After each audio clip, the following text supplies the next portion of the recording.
बस दूसरों के फटे में टांग अड़ाना, अपने गिरेबान में नहीं झांकना और लातों के भूत बातों से नहीं मानते।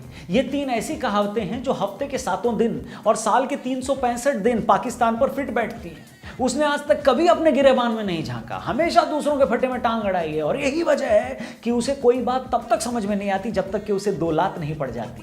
पता नहीं क्यों शाहिद अफरीदी ने 2 दिन पहले जब अपना मुंह खोला तो मुझे यही तीनों कहावतें फिर से एक बार याद आ गई। आइए इसी पर बात करते हैं। नमस्कार दोस्तों, जय हिंद। मैं हूं रौनक और आप देख रहे हैं फन तंत्र। किसी आदमी के पास अगर खाने को पैसे ना हो, 2 महीने से उसने अपने बच्चे की स्कूल फीस न भरी हो, खुद की बीवी यहां वहां जाकर उधार मांगती हो, इसके बावजूद अगर वो आदमी खुद काम धंधा करने के बजाय अगर दिन भर ये चेक करता हो कि पड़ोसी के घर आज क्या खाना बना है, किसकी लड़की का मोहल्ले में किसके साथ चक्कर चल रहा है, तो उस आदमी को आप क्या कहोगे? यही ना कि यार कैसा जलील आदमी है। बस यही हाल पाकिस्तान का भी है। कोरोना के टाइम में खुद उनके डॉक्टर सर से लेकर पैर तक पन्नियां बांध बांध कर लोगों का इलाज कर रहे हैं। खुद वहां का प्रधानमंत्री सुबह शाम अपना फटा हुआ कुर्ता दिखाकर दुनिया से भीख मांग रहा है। हर दिन वहां के मजहबी गुंडे हिंदू और सिख लड़कियों को अगवा करके उनका धर्म बदल रहे हैं और इन्हें भाषण देना है हिंदुस्तान को। खरीदे इनसे इनकी सलवारों के नाड़े नहीं जाते और चाहिए इनको कश्मीर। कश्मीर कश्मीर कश्मीर की इसी रट में ताज़ा जो गू किया है, गू यानी टट्टी, सही सुना है आपने, जो गू किया है वो उस आदमी ने किया है जिसकी 20 साल क्रिकेट खेलने के बाद न तो उम्र बढ़ी है और न ही अकल। तो आइए इनकी थोड़ा अकल ठिकाने लगाते हैं और इस जवान बुढ़े की एक के बाद एक सीधा सीधा इसको जवाब देते हैं। तो पहला इसका वीडियो का ये हिस्सा आप देखिए, क्या कहा इन्होंने। लेकिन इससे बड़ी बीमारी जो है वो मोदी के दिलो दिमाग में है। बेशक वो बीमारी मजहब की बीमारी है। बेशक कोई शक नहीं। मजहब को लेके वो सियासत कर रहे हैं। तो लाला अफरीदी कह रहे हैं कि मोदी के दिमाग में मजहब की बीमारी है और वो मजहब की राजनीति करते हैं। और ये बात वो आदमी कर रहा है जिसका खुद का मुल्क बना ही मजहब की बुनियाद पर था। हिपोक्रेसी की भी सीमा होती है। अरे जो कोरोना के टाइम भी लोगों का मजहब देखकर उनकी मदद कर रहा है, वो मुल्क जहां आज भी गटर साफ करने के लिए खास मजहब के लोगों को ही काम दिया जाता है, जिसने आज़ादी के बाद 10% माइनॉरिटी कौम का पूरी तरह सफाया कर दिया, जहां आज भी सुबह शाम माइनॉरिटी की लड़कियों को अगवा करके उनके जबरन धर्म परिवर्तन कराया जाता है और पुलिस से लेकर अदालत तक उसका कुछ भी नहीं करती। इस मुल्क का आदमी हमें मजहब पर लेक्चर दे रहा है। हे भगवान, ये सुनने से पहले मेरे कान क्यों नहीं फट गए और धरती क्यों नहीं फट गई, उस धरती में अफरीदी समा क्यों नहीं गए। चलो छोड़ो, अगला पार्ट सुनो इस वीडियो का जहां पर ये लाला क्या बोल रहे हैं। सुनो तो। मोदी को एक बात का पता होना चाहिए, है तो बड़ा दलेर बनने की कोशिश करता है लेकिन है डरपोक आदमी। इतने छोटे से कश्मीर के लिए 7 लाख की फौज जमा कर दी है उसने।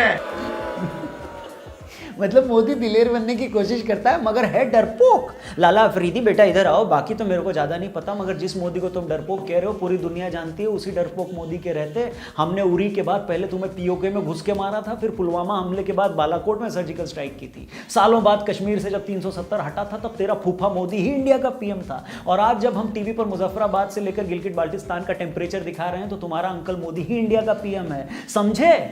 या फिर अगले साल लाहौर और इस्लामाबाद की टीमें जब आईपीएल खेलने लगेंगी तब समझ आएगा। पूरी दुनिया जानती है बाबा कि हारमोनियम कौन है और अब्बा कौन। खैर, इसने आगे भी कुछ हगा है, वो भी देख लो। हमने तो उनके चूजों को हवा में मार के चाय पिला के वापस भिजवाया इज्जत के साथ। हमने दुनिया को ये पैगाम दिया कि हम अमन पसंद कौम है। यार लाला बड़े मंदबुद्धि आदमी हो यार तुम लोगों ने अभिनंदन को इसीलिए नहीं छोड़ा क्योंकि तुम अमन पसंद हो, बल्कि तुम लोगों ने अभिनंदन को इसीलिए छोड़ा या फिर तुम्हें छोड़ना पड़ा क्योंकि तुम्हें पता था कि इंडिया ने पाकिस्तान पर मिसाइल दागने की फुल तैयारी कर ली थी। एक दिन और तुमने अगर अभिनंदन को पाकिस्तान में रखा होता तो अब तक सोनीपत से लाहौर तक हरियाणा रोडवेज की सीधी बसें जा रही होती भाई साहब, और उसमें आपके खान साहब टिकट काट रहे होते। यकीन नहीं आता तो उन्हीं चचा इमरान खान का बयान सुन लो। अब मुझे ये भी पता है कि कल रात एक था कि शायद पाकिस्तान के ऊपर किसी तरह का मिसाइल अटैक किया जाए। लाला, ओ लाला, ये सुनने के बाद कुछ खुला अकल का ताला है। और इसके अलावा तुम क्या कह रहे थे, पाकिस्तान अमन पसंद देश है। वाह भाई, अगर पाकिस्तान अमन पसंद देश है ना, तो मैं कोरोना वायरस हूँ, हाफिज सईद योग गुरु है, ओसामा बिन लादेन तो लाहौर में चुन्नियां डाई करता था। और कल शाम को तो मैंने सुना ट्रंप ने इमरान खान को फोन करके ये भी कहा कि इमरान भाई 50,000 रुपए उधार दे दो, मुझे मेरी लड़की इवांका की शादी करनी है, वरना वो बेचारी कुंवारी रह जाएगी। अबे हटाओ हारमोनियम कहीं के, अब्बा से ऐसी बात करते तुम्हें शर्म नहीं आती? पाकिस्तान इतना अमन पसंद देश है ना कि एक बार अगर पासपोर्ट पर पाकिस्तान जाने का ठप्पा लग जाए ना तो आधी दुनिया का वीजा नहीं मिलता मेरी जान। तुम इतने अमन पसंद हो कि अमेरिका और यूरोप में पाकिस्तानी भी अपनी पहचान छिपाने के लिए खुद को हिंदुस्तानी बताते हैं। लंदन में पाकिस्तानी रेस्टोरेंट तो चलाते हैं लेकिन उसका नाम इंडियन रेस्टोरेंट रखते हैं। तुम फिल्में हमारी देखते हो, गाने हमारे सुनते हो, तुम्हारे खिलाड़ी आईपीएल में खेलने को तरसते हैं, मरते हैं, तुम्हारे पुराने खिलाड़ी अपने चैनल चलाने के लिए इंडिया की तारीफ करते हैं। लाला ये है तुम्हारी औकात, समझे और समझाऊं।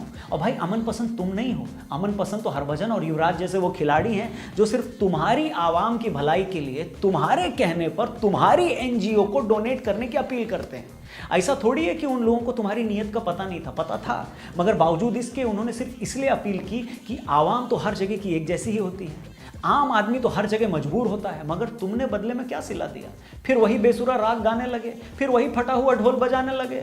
खुद तुमसे अपना देश नहीं संभल रहा है। पूर्वी पाकिस्तान तुम पहले ही गंवा चुके हो, बलूचिस्तान कभी भी गंवा सकते हो, सिंध तुम्हारे काबू में नहीं बचा हुआ, कश्मीर तुमसे हम कभी भी छीन लेंगे और तुम्हें हमारी कश्मीर की पड़ी है। जिस आदमी का, अब ध्यान से सुनना, जिस आदमी का खुद का पैजामा पीछे से फटा हो ना, वो सड़क किनारे खड़ा होकर दुनिया को उसकी ड्रेसिंग सेंस के लिए सजेशन नहीं देता या उस पर कमेंट नहीं करता। खुद खाना खाते हुए आधी सब्जी जो पेट पे गिरा लेता है ना, वो इंसान टेबल मैनर्स की ऑनलाइन क्लासें नहीं चलाता। इसलिए सुधर जाओ और हमेशा याद रखना, हारमोनियम कौन है और अब्बा कौन है।